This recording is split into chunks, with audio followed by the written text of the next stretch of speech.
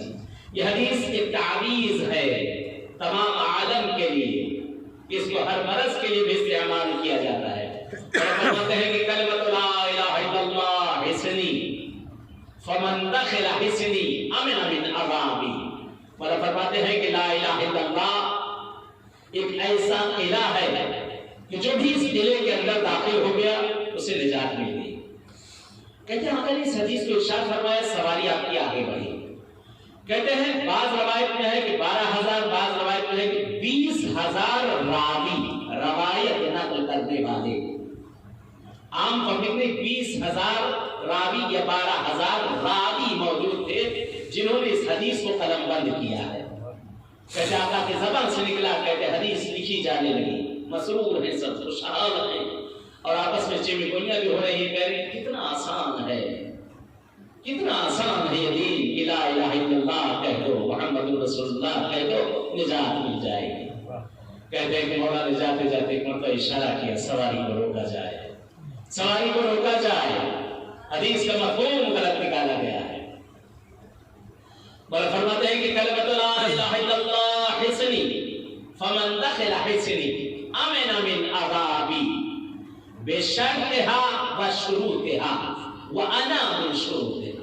بل فرماتے ہیں کہ لا الہ الا اللہ کہہ دینا، محمد رسول اللہ کہہ دینا، یہ تمہیں نجات ضرور دے گا، بشرطها وشروطها، لیکن اس شرط اور شروط کے ساتھ کہ جب تک ہم اہل بیت کی ولایت شامل نہ ہو کچھ بھی کام آنے والا نہیں۔ یعنی مطلب یہ ہوگا جب تک کہ علی ولی اللہ نہ پڑھ لیا جائے نجات نہیں ملنے والی ہے۔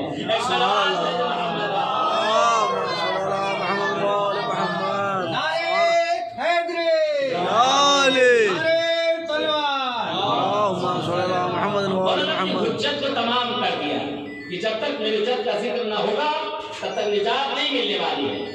ایک واقعہ نقل کیا جاتا ہے، پیغمبر کا زمانہ ہے، جناب رسول خدا بیٹھے ہوئے ہیں اسی حدیث کے مطابق کہ مولانا فرمایا کہ شرطها و شروطها وانا من شروط، کہ جب تک کہ ولایت کو شامل نہ کیا جائے تب تک نجات نہیں ملنے والی ہے۔ کہتے پیغمبر اعظم بیٹھے ہوئے ہیں، کیا دیکھا کہ اتنے میں ایک عجیب الخلقہ، عجیب الجثہ ایک شخص وارد ہوا، نہایت طویل ہیکل، بہت ہی لمبا چہرہ، وحشتناک اور ڈراؤنا۔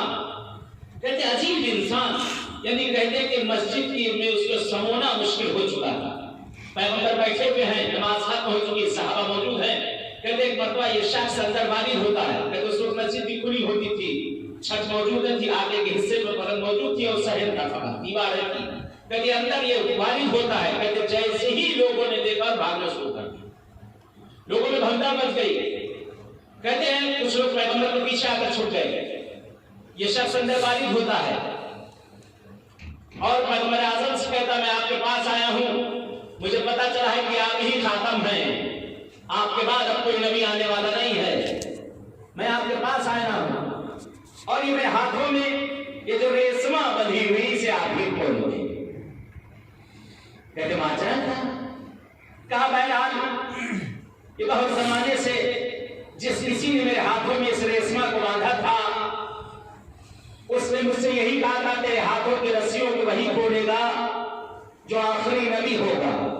کہتے میں ہر زمانے میں گیا، ہر نبی کے دور میں گیا، ہر کسی سے میں نے اپنی رسیوں کو کھولنے کے لیے کہا، ہر کسی نے یہی کہا اس رسی کو کوئی نہیں کھول سکتا۔ ایک چھالی تھی کھجور کی، ایک چھال تھی کھجور کی جو اس کے ہاتھوں میں بندھی تھی۔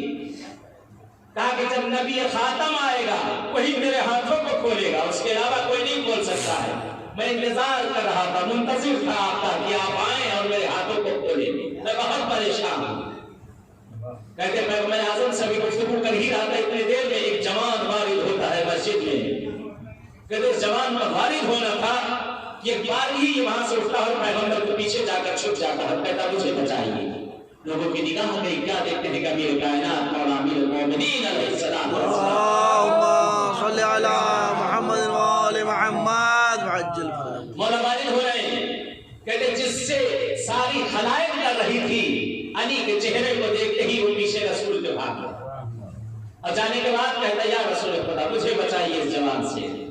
کہتے مولا مسکرا رہے ہیں، آ کر پیغمبر کی خدمت میں دوزانو ہو کر بیٹھ گئے، سامنے بیٹھے ہوئے ہیں، کہ یہ باقاعدہ ڈر سے لرز رہا تھا۔ پیغمبر فرماتے ہیں کہ ماجرا کیا ہے علی؟ لوگ اس سے ڈر کر بھاگ رہے ہیں کہ تم سے ڈر کر کیوں بھاگ رہے ہیں؟ ماجرا کیا ہے؟ کہا خود اسی سے پوچھ لیجیے یا رسول خدا۔ پیغمبر فرماتے ہیں میرے سامنے آؤ، تمہیں ڈرنے کی ضرورت نہیں، میں موجود ہوں، کیونکہ پیغمبر جہاں ہوتے ہیں وہاں عذاب نہیں آئے گا۔ پیغمبر رحمت للعالمین ہے، دونوں عالم کے لیے رحمت، اس سے ساری قوموں پر جو اب تک گزری ہیں ان پر عذاب نازل ہوئی کہ واحد قوم ایسی ہے کہ جس پر عذاب خدا نازل نہیں ہوا۔ ساری قومیں گزری ہیں، ہر نبی نے ان کے لیے بد دعا کی ہے، لیکن یہ واحد قوم ایسی ہے کہ جس قوم کے لیے کبھی بد دعا نہیں کی گئی، ہمیشہ دعا کی گئی ہے۔ کہتے ہیں ایک مرتبہ وہ سامنے آتا ہے، کہتا ہے کہ جس وقت نوح کشتی بنا رہے تھے، نوح کشتی تیار کر رہے تھے، کشتی بن چکی تھی، کشتی پانی کے اوپر چلنا چاہتی تھی، ابھی کچھ دور بڑھی تھی کہ میں نے کشتی میں سوراخ کر دیا، میں نے اس کشتی میں سوراخ کر دیا۔ کہتے وہاں پر یہی جوان آیا جو اس وقت یہاں موجود ہے، قربان جاؤں مولا۔ کہتے یہی جوان آیا، اس کشتی کے سوراخ کو بھی اس نے بند کیا اور وہاں سے کھجور کی ڈالی سے چھالی کو نکال کر میرے ہاتھوں کو اس نے باندھ دیا۔ کہتے ایک مرتبہ پیغمبر اعظم مسکراتے ہیں، کہتے ہیں کہ بہت سے لوگوں کے تو سر چھوڑنے لگے، کہاں علی اور کہاں وہ زمانہ، نوح کے زمانہ، نوح کی عمر، نوح کا زمانہ، اس زمانے میں علی کہا۔ کہتے ہیں علی کی فضیلتیں بھی بعض لوگوں کو برداشت نہیں ہوتی ہیں۔ کہتے ہیں مرتبہ امیر کائنات بیٹھے ہوئے ہیں، مولا نے فرمایا کہ جب تک کہ تو رسول کی رسالت کی گواہی نہ دے گا میں تیرے ہاتھوں کو نہ کھولوں گا۔ کہتا ہے میں راضی ہوں کلمہ پڑھنے کے لیے۔ کہتے زبان تو سے جاری کیا، اشہد ان لا الہ الا اللہ اشہد ان محمد رسول اللہ، میں گواہی دیتا ہوں کہ خدا ایک ہے، محمد اس کے رسول ہے۔ کہتے ہیں کہ کائنات آگے بڑھے، اس کے ہاتھ کو کھولنے کے لیے رسول نے روک دیا، رسول نے روک دیا، کہا کہ صبر کرو، ابھی ولایت کامل نہیں ہوئی ہے، ابھی اس نے کلمے کو پورا نہیں کیا ہے، دوبارہ تکرار کرو، اشہد ان لا الہ الا اللہ اشہد ان محمد رسول اللہ اشہد ان علی ولی اللہ۔ کہتے ہیں جیسے ہی اس کی زبان پر آیا اشہد ان علی ولی اللہ، پیغمبر فرماتے ہیں علی اس کے ہاتھوں کو کھول دو۔ جیسے ہی کلمہ ولایت کا آنا تھا اس کے دونوں ہاتھ کھل گئے، یہاں سے ثابت ایک ہو گیا۔ میرے ذہن میں بھی ایک چیز آئی کہ جب تک کہ کلمہ ولایت پڑھا نہ جائے ہاتھ بندھے رہتے ہیں، چاہے زندگی ہو یا مرنے کے بعد بھی۔ اگر آج بھی دیکھنا ہو آپ کو کہ وہ سزا جو دی گئی تھی وہ سزا آج تک محفوظ ہے، جب تک کہ ولایت اقرار نہ کیا جائے گا اسی طریقے سے بندھے بدھائے چلے جائیں گے۔ ایک صلوات ہے محمد، سبحان اللہ سبحان اللہ۔ اسی طرح سے کہ جب تک ولایت کا اقرار نہ کیا جائے گا کعبے کا انسان طواف تو نہ ہوگا، چکر ضرور کر دیا جائے گا۔ نمازیں تو ہوں گی لیکن وہ نمازیں نہ ہوں گی، کثرت سے اٹھا بیٹھیاں تو کہتی جائیں گی جب تک کہ اہل بیت کی ولایت اس سے قبول نہ کیا جائے گا۔ آج اس معصوم کی ولادت کا دن ہے کہ جناب فاطمہ بنت اسد ہیں، حکم پروردگار ہوا خانہ کعبہ کی طرف جانے کے لیے۔ کہتے بی بی خانہ کعبہ کی طرف بڑھی، بہرحال آج کتاب دیکھنا تو بہت پیاری پیاری حدیثیں، دنیا کی ایک نسوانی بہن، ایک عورت ایک ایسی جنس ہے، کہتے ہیں سب سے نازک جنس، سب سے نازک، ہر چیز سے ڈرتی ہے، چھوٹی چھوٹی چیز سے، مچھر سے، مکھی سے، کاکروچ سے، نہیں معلوم ہے، بہت سی عورتیں پتہ نہیں کس چیزوں سے ڈرا کرتی ہیں۔ کہتے ہیں کہ جس وقت حکم پروردگار ہوا ہے کعبے کی طرف جانے کے لیے، اگر عام عورت کوئی ہوتی تو کعبے میں جس وقت شگاف ہوا ہے تو وہاں سے وہ بھاگ جاتی۔ کہتے بھاگتی کیسے؟ خود یہ حیدر کرار کی ماں تھی، صلوات سبحان اللہ۔ جب فاطمہ بنت اسد کعبے میں داخل ہوئی ہیں کہتے اتفاق ہے. ٹھیک اگر یہ اتفاق تھا تو پھر جب پلٹ کے آئی ہے تو کیوں فاطمہ بنت اسد دروازے سے کیوں نہیں آئی؟ اگر وہ بھی اتفاق تھا جہاں سے گئی تھی اسی جگہ سے واپس آئی. جس جگہ سے آپ فارغ ہوئی ہیں اسی جگہ سے آپ دوبارہ اسی جگہ سے پلٹ کر آئی ہیں. کہتے جس وقت ولادت ہو گئی کائنات کی، کہتے بی بی ہاتھوں پر لیے ہوئے ہیں میری کائنات کو، تیسرا دن ہے، آنکھ نہیں کھولی، بہت پریشان ہے. پیغمبر اعظم وارد ہوئے، پیغمبر اعظم آتے ہیں، شکوہ کرتے بیٹا ابھی تک میرے بچے نے آنکھ نہیں کھولی ہے. پیغمبر اعظم نے علی کو اپنے ہاتھوں پہ لیا، ایسا لگتا تھا جیسے رحل میں قرآن آ گیا ہو. سبحان اللہ. کہتے ہیں ایسا لگتا تھا جیسے رحل پر قرآن رکھ دی گئی ہو. کہتے لبوں کا بوسہ دیا، پیشانی کا بوسہ دیا، اور اس کے بعد اسی وقت نام کا انتخاب ہوا اور فرماتے ہیں کہ حکم پروردگار ہوا ہے کہ اس بچے کا نام علی رکھا جائے کیونکہ وہ اعلیٰ ہے، اس نے علی کو دنیا میں بھیج دیا ہے. ایک سلوات ہے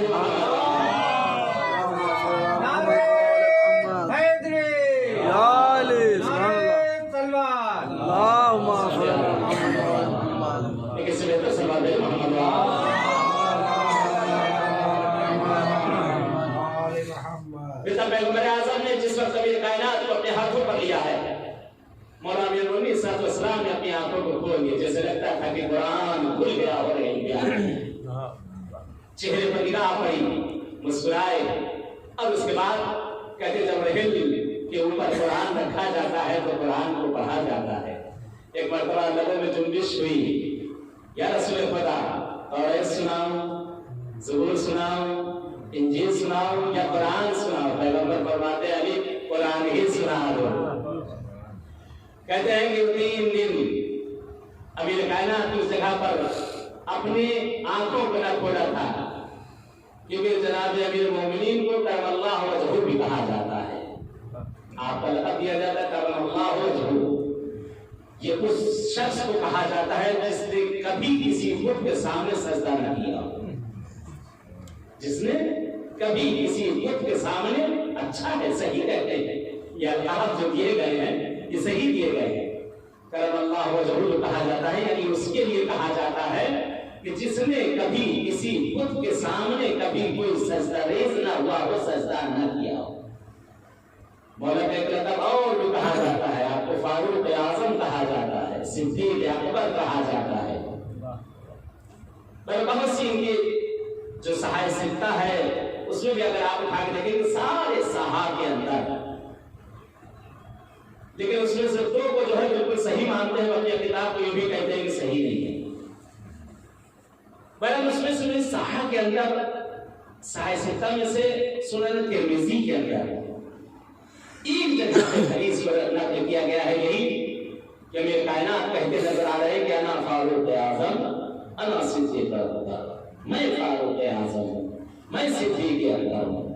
اور بقیہ حدیثوں میں ان کی جتنی حدیثیں نقل کی گئی اس میں کہیں کسی جگہ پر نہیں ملتا کہ امیر کائنات کی اس چیز کو ذکر کیا گیا، لیکن ایک جگہ پر اقرار کر ہی دیا گیا صدیق اکبر یہی ہیں، فاروق اعظم یہی ہیں.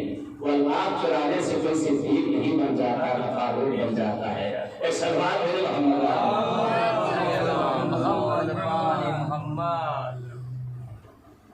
مولا امیر المومنین صلی اللہ علیہ وسلم کی ولادت ہوئی ہے، اور ولادت کے بعد کہتے جناب رسول خدا جب جا چکے ہیں، یا اس سے پہلے کا واقعہ نقل کیا جاتا ہے. کہتے ہیں پیغمبر اندر موجود تھے. اب عرب کے بڑے بڑے لوگ جو نصاب کہے جاتے تھے، نصب کو جو چیک کیا کرتے تھے، شجروں کو بھنگوڑا کرتے تھے، کہتے ایک چیز اور لے کر آتے ہیں وہاں پر.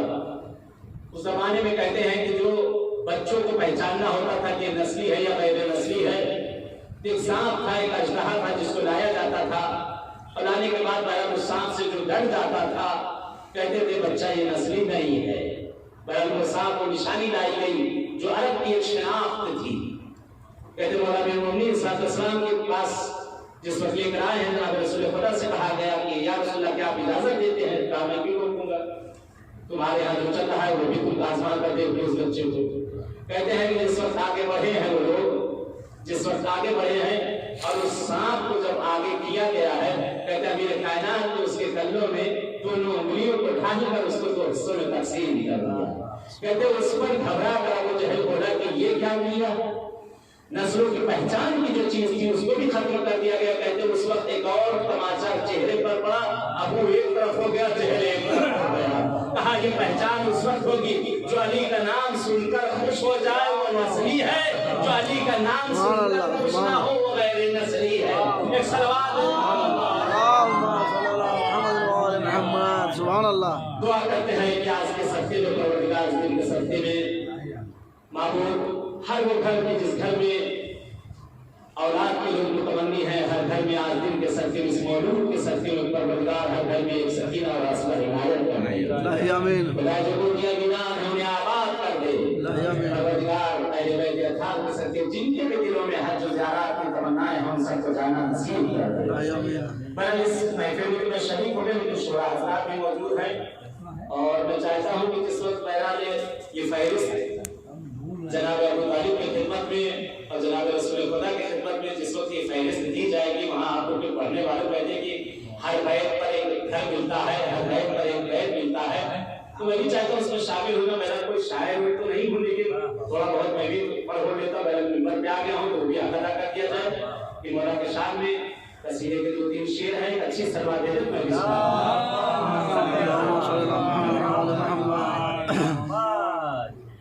برحال یہ ان کے لیے ہے کہ جنہیں پسند ہے, یہ ان کے لیے جنہیں پسند ہے. ملازم نہیں ہے.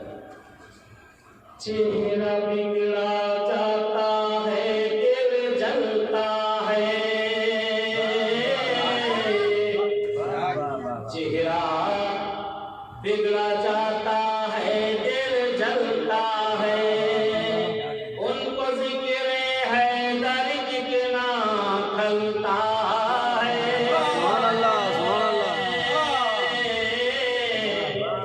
چہرہ بگڑا جاتا ہے دل جلتا ہے. جیسا کہتا ہے لوگ اس کو اس نام سے تاریخیں گزر جائے لیکن یاد کیا جاتا ہے, ہمیشہ تاریخیں یاد کرتی ہے. ملازم نہیں ہے. بھاگنے والے چھوڑ کے پرچم میدان سے,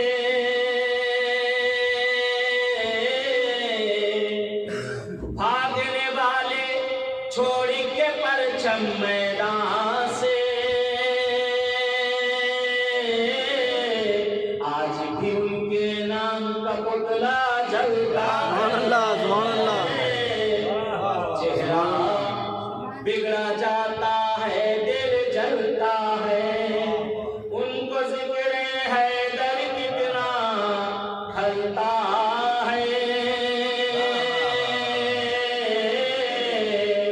چہرہ بگڑا جاتا ہے دل جلتا ہے. پہلے اس بات میں وہ ہوتا ہے کہتے ہیں کہ ہر کسی کو دیکھو کہ علی کی تعریف کیا کرتا ہے لیکن تعریف واقعی وہ تعریف ہے جو غیر کرے. ہر کوئی اپنی تعریف تو کرتا ہی ہے, کون کہے گا کہ میرا دہی کھٹا ہے.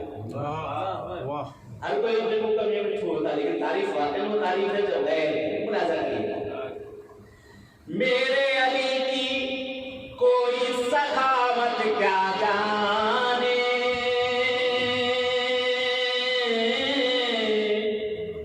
میرے علی کی کوئی سخاوت کیا جانے. اج دشمن بھی ان کے ٹکڑوں پر پھلتا ہے. سبحان اللہ. سبحان اللہ. بگڑا جاتا ہے دل جلتا ہے. ان کو ذکر ہے در کتنا کھلتا ہے. سبحان اللہ. سبحان اللہ. چہرہ بگڑا جاتا ہے دل جلتا ہے. آخر شعر ایک اشکال کیا جاتا ہے لوگوں پہ کہ یہ علی کے چاہنے والے علی کے ماننے والے سب جادوگر ہوتے ہیں. یہ سب جادوگر نہیں, لوگ جادوگر ہیں, ان سے دور رہنا چاہیے.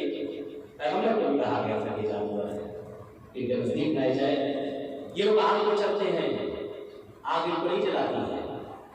ہم چلیں گے ان کو جلا دیں گے, لوگ چلتے ہیں ان کو آگ نہیں جلاتی. بات سوچنے والی بات ہے.